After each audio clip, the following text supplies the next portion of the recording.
Hello and welcome back to another edition of the Laughing Place Video News Update. I'm Becca Burbank, here to bring you the latest Disney parks, movies, and TV news for February 10th, 2021. First up this week, the Walt Disney Company has announced that it will be shutting down Blue Sky Studios effective this April. The studio, which produced such hits as the Ice Age series of films, as well as the Peanuts movie, Rio, and others, was acquired by Disney with the purchase of 21st Century Fox assets. As a result of the closure, Blue Sky's in-the-works film Nimona, which had been slated for a 2022 debut, will not be released. While this move will impact approximately 450 employees, Disney will reportedly be working with those affected to explore open positions at other internal studios. While EPCOT's Leave a Legacy monoliths were removed as part of the park's ongoing transformation, the photos from that initiative have taken on a new form and are once again on display for guests to explore. Now, the Leave a Legacy tiles can be found just outside of the park gates on the pathways approaching EPCOT's entrance.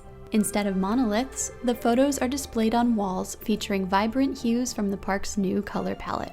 Guests can also now use their smart device to scan the QR code at the Leave a Legacy display in order to find coordinates to their tile's location. Guests can also visit the EPCOT Guest Relations team for assistance.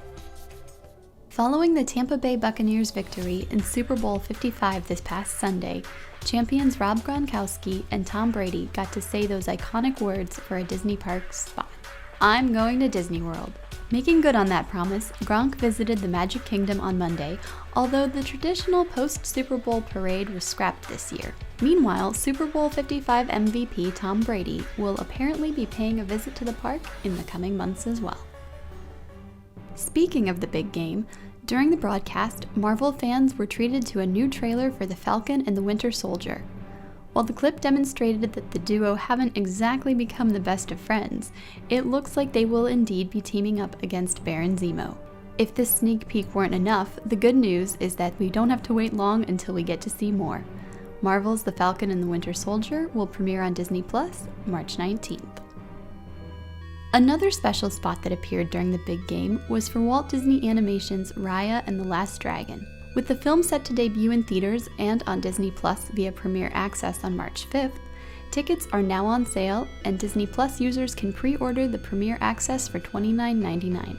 However, we've also learned that the movie will be available to all subscribers at no additional cost beginning June 4th. This is actually in line with the 3-month window observed for Disney's previous Premier Access title, Mulan, which saw a premiere release in September, followed by full availability in December. Finally, as Disney California Adventure celebrated its 20th anniversary earlier this week, we learned that more areas of the park will soon reopen as the resort plans to host a food and beverage event in the near future.